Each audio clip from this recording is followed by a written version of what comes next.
Welcome to It's the Muppet Show. I'm Heather. I'm Jason. Today we're watching Season 1, Episode 5, with our very special guest star, Rita Moreno. Oh my gosh. I mean, this one, it's going to be really hard to contain ourselves. I think we're both super excited for this one. Yep. So originally aired September 20th, 1976 in the U.S. Actually, this was the first episode broadcast in many U.S. cities. So Because everybody wants to see her. Right. So, what was she doing in London in 1976? There was a British-American comedy called The Ritz that she was in. It's a movie, and she had originally played Googie Gomez. Gonna go with that as the pronunciation. Tony Award-winning stage performance. So this is the era where they would take a lot of those stage performers and put them in a movie, like West Side Story, all these things, and it was really successful. Yeah, Rita Moreno is an EGOT, actually. Mm-hmm. The third ever. Right. So she has a huge performing background. She had small parts in Singing in the Rain, The King and I. She got her Oscar in the film version of West Side Story, where she played Anita. Mm-hmm. As you mentioned, she received her Tony for The Ritz on Broadway. And the Grammy she got from the Electric Company. Oh, funny. I didn't realize that. Nice. Yeah, the Electric Company. I mean, great. So, I mean, you can see how maybe, working with, Children's Television Workshop, she was also a little bit more available to Absolutely. To the Muppets. Yeah. And I think it's important to note that it was this performance on the Muppet Show that got her Primetime Emmy and sealed the EGOT. Yeah. This is where the Emmy comes from, right? She's one of those just classic, got the start on Broadway and transitioned very strongly to movies and to TV. Absolutely. Incredibly successful woman, and she's still acting and producing.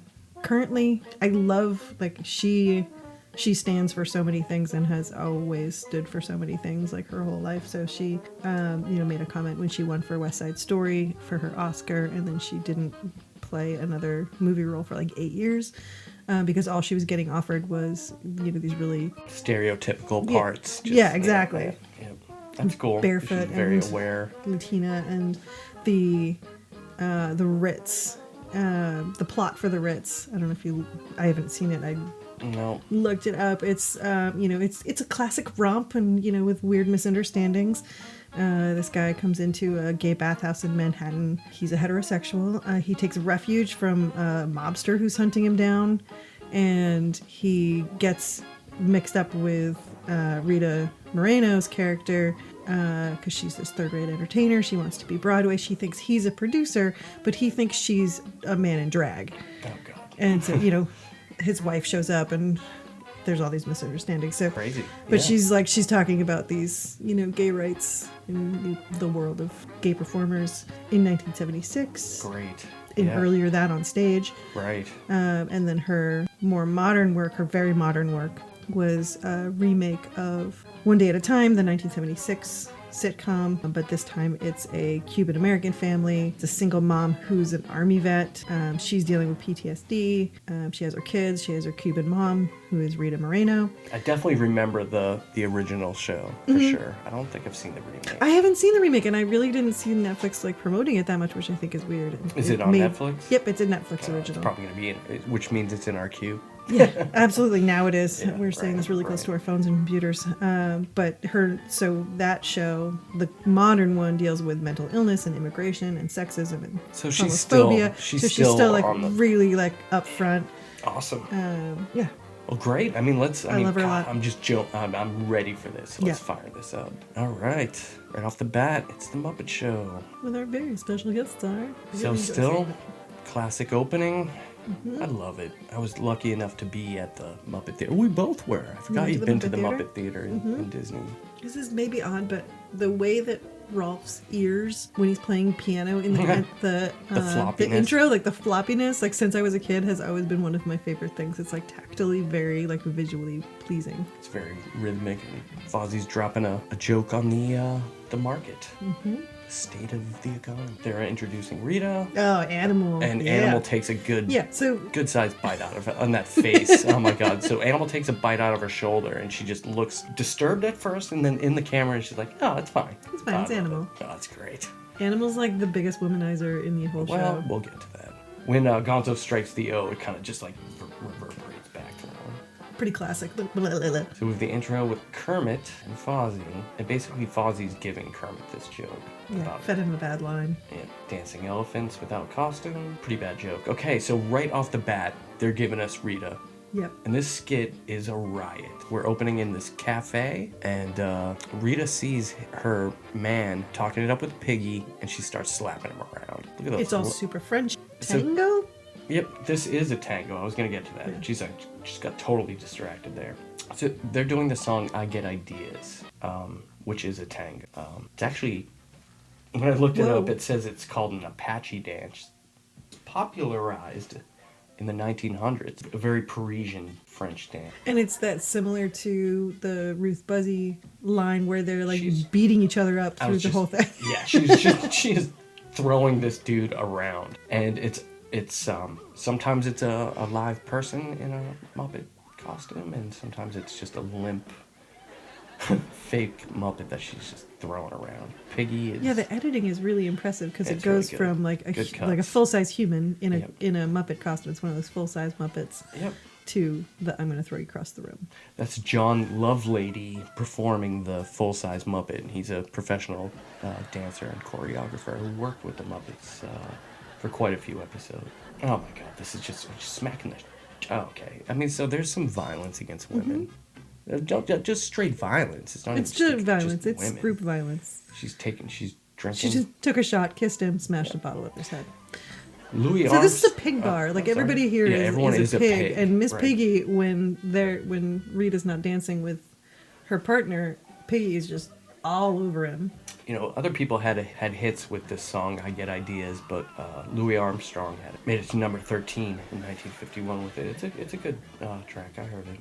I think Miss Piggy has taken notes on her karate chop. Oh my god, she is windmilling this dude over her head and out through the brick wall.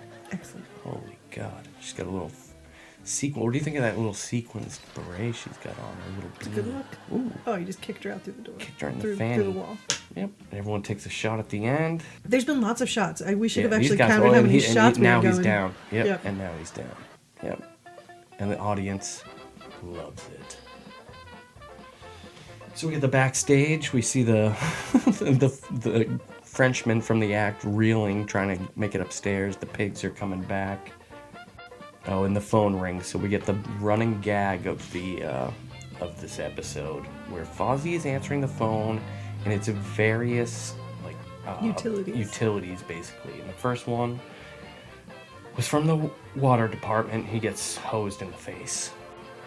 What do we got here? Veterinarian's Hospital, which we haven't seen a lot yet. Nope, this is the first appearance of Veterinarian's Hospital. Yep. I love Veterinarian's Hospital. I don't know about you. It's great. Cool. Oh yeah, and this is still Janice's whack voice. Yeah, her and Piggy. Old voice. Yep. Yeah, they're still figuring out everybody. Yeah. Well, because Frank Oz is Piggy and Fozzie, so it might have been hard to do both. I mean, good. Both voices. They could do it. Very talented, the set, I love it.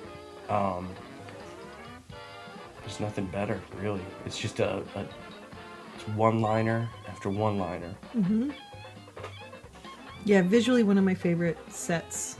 This and like Pigs in Space, it's got the same kind of vibe. I love those. There's so much good stuff to get to.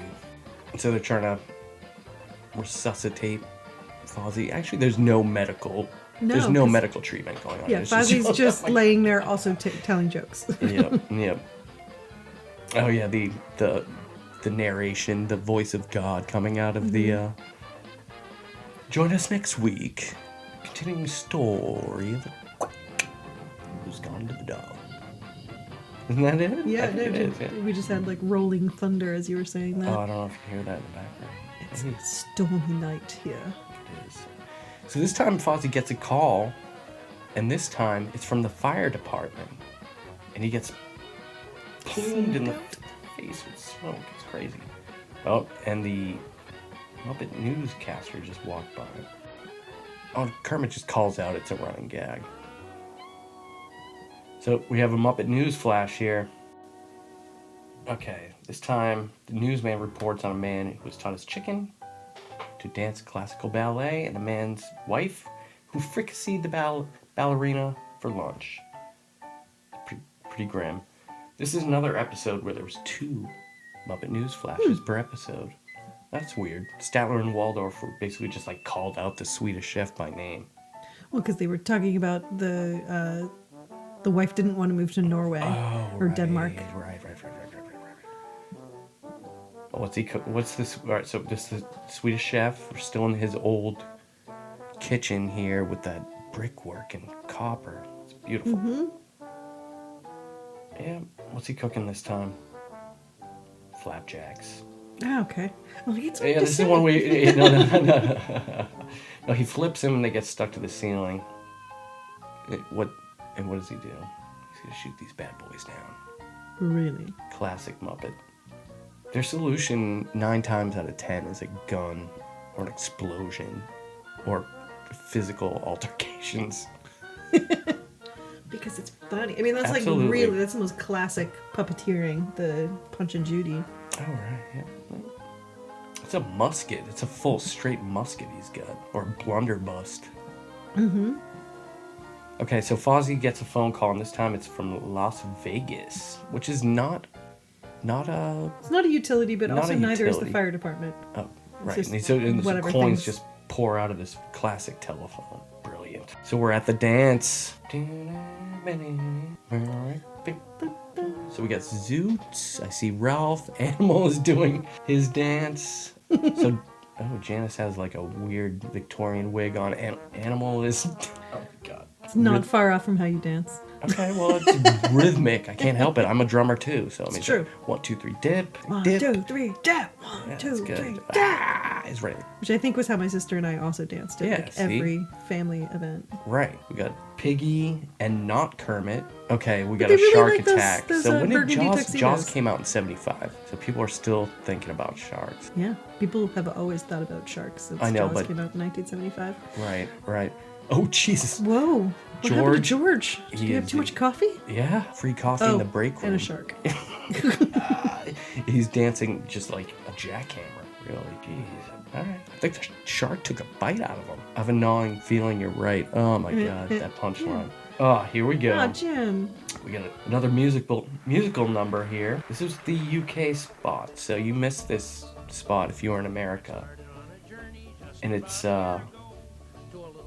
the Country Trio, which is basically the Jerry Nelson, Jim Henson, and Frank Oz Muppets. Muppets. And they're singing Tomorrow, which is a pun-filled song. It's a lot of fun. They're basically talking about tomorrow like it's a physical place and all the puns related to that. It's really cute. But it was actually a song, like an actual real song. They didn't make it up. It was written by Lou Sully, performed by Dan W. Quinn, but most notably the Kingston Trio performed it in 1963. Excellent. So that's why. Which is why every hippie knows that song. And again, we've seen the Jim Muppet before, but every time you see it, it's a treat. He's got a banjo, very Kermit-esque with the banjo. His like flowy feather hair is great. Yeah. Is that Jerry Nelson on the bass, stand-up bass? Or is that, no, that's supposed to be Frank on the bass, I think. Mm-hmm. That's great. All the little puns in that. I might put a little of this in. It's a good track. For the train that goes tomorrow is a mile upon its way. I was so disappointed, I was bad enough to swear. The train had gone tomorrow and it left me standing there. The man was right in telling me, You are a howling jay. You cannot go tomorrow. well, I guess in town I'll stay. So this next act, Kermit actually discovered while he says, waiting at a bus station in Toledo. And this act is Marvin Suggs and his Muppaphone. This act, I remember this as a kid, and Marvin Suggs is terrifying, okay? This dude is abusive to his Muppaphone. These are just like little... They're like tribbles. They're like tribbles. They're sentient. I mean, this is a sentient instrument. It's a sentient pom-pom. Okay, they're pom-poms, and they understand pain, and that's how they make music. This dude strikes him with a mallet, but the song that they're performing is Lady of Spain. I love it, and I hate it all at the same time. I'm so conflicted by it. I like the sparkles on his Muppaphone. I like the Muppaphone. I love them. Yeah, but look at it. I mean, he's a similar bass to the questionable Turkish character from a few I think he's the same guy. His little mustache. His I'm not trying to. No one's trying to profile this guy. I'm just saying. No, he's wearing a weird like mariachi outfit. He's got a really high voice too. He's like, he's horrifying. But I love this act. Like ow, ew, ow, ow. Like I don't know, ladies, so the rhythm, but they are sad. I remember seeing the behind the scenes of this, right? Because there's so many puppeteers like jammed behind that Yep. desk. That's a great documentary. All right. Okay, we got a panel table? discussion here. They only did this, I think, the first 1 or 2 seasons. I love that background to the panel discussion. Who's on the panel? Piggy. I think she's almost always there. Yep. Miss Tiffany Gonzalez. So in some shiny things. Absolutely. So the topic of this panel discussion is conversation against a dying art. And she's just laying into her accent. Yeah, she basically just goes back and forth with Piggy here, and it's crazy. And in this episode, it's Richard Hunt and Frank Oz both doing the voices for Piggy, and it throws me off a little bit. That's all right. Wow, she's just tearing in. She makes a Desi Arnaz crack about, I speak English as good as the next guy. She's really laying into the accent kind of thing. Yeah. How would you like a high heel in your ham hock? What kind of crack is that? Hey, we haven't let the guru talk at all. Let's go to the guru. Oh, here we go. When the swine lubricates the automobile, you end up with a greased pig. Don't know what that means. Bad pig jokes. This is probably gonna set Piggy off. Yeah, I like how there's a lot of her speaking Spanish in this. And back when it premiered or was airing, they weren't subtitling it either. No. So it was just like she was just really acting with her eyes and her emotion for you to kind of get this. Once again, a lot of context clues. And it basically ends in chaos as you expect. I think most of the panel discussions did. Yeah. Statler and Waldorf mentioned how Rita's easy on the eyes but tough on the ears. Not cool, dudes. Okay, so Fozzie gets we're backstage again, and Fozzie gets a call. It's time from the Atomic Energy Commission. It basically blasts in his face. Okay, so, and very quickly, into the second Muppet News flash where he reports that there is no news. Okay, so this is the talk spot. This is the kind of the one on, not the panel discussion, but the talk spot. This is the close in, one-on-one. FaceTime with Kermit. Oh, you wanted to say something about the dress? Her dress is amazing. It's like made of metal. The sleeve metal, looks like has this metallic quality. It doesn't look like it's being held on by too much, honestly. It's not. It's gorgeous. She's gorgeous. Yeah. So again, in this talk spot here, Rita kind of goes off again with the accent a little bit. I think that is just her accent. She's not leaning on it like she did in the previous one, but right, she's just chatting. Yeah. But she's talking about how she really wants to talk and not have it be like this canned conversation like a lot of these interviews. And she wants it to be real talk with Kermit. Yeah. Which I like. And the only person who has a problem with that is the guy that's holding the cue cards. Sweetums. If you were watching in real time, this would be the first time people would have seen him. Yes. Not our first time. We got Sam the Eagle, which only means one thing at this point. Wayne and Wanda. This time they're gonna sing Goody Goody. He always has so much pride. Mm-hmm. He's an eagle. He's majestic. Mm-hmm. I don't know too much about Goody Goody, other than this is immersively quick. We're back to the fast Wayne and Wanda. And over to Fozzie Bear. I like it when it's fast Wayne and Wanda, for sure. Me too. Pretty straightforward Fozzie act here. Classic Statler and Waldorf heckle. Yep. Oh, and the ears. He's got his little wiggle ears now, and they're great. Do you like that? Do you like the ears or the mouth I on like Fozzie? I like the ears more than the animated like corners of the mouth. I Right, just that's really what I guess like the lines of Fozzie's like puppet. Right. So it's only, I guess it's only the first season where we get the ears? Good question. I think it's, yeah.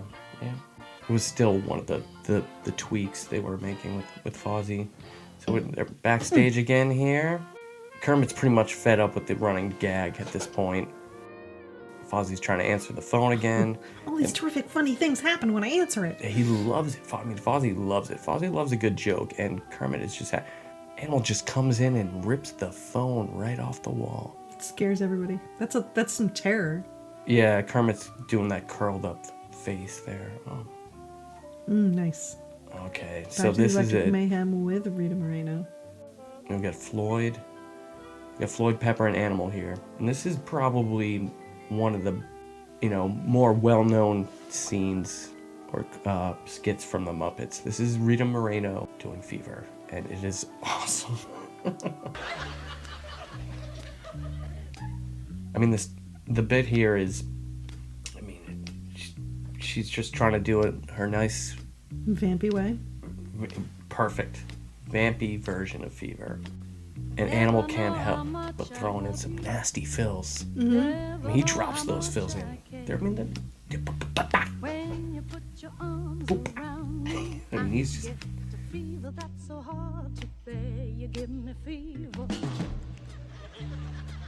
When you kiss me, fever when you hold me tight. Fever. And then Rita is just...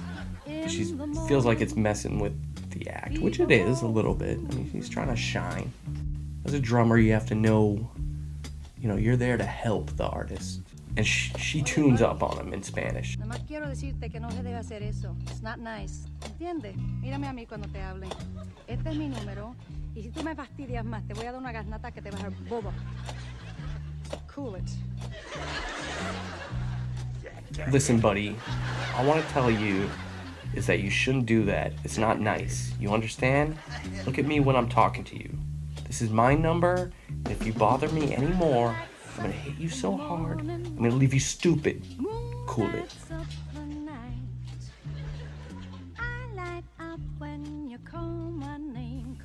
So Peggy Lee basically had probably the most well-known version of Fever.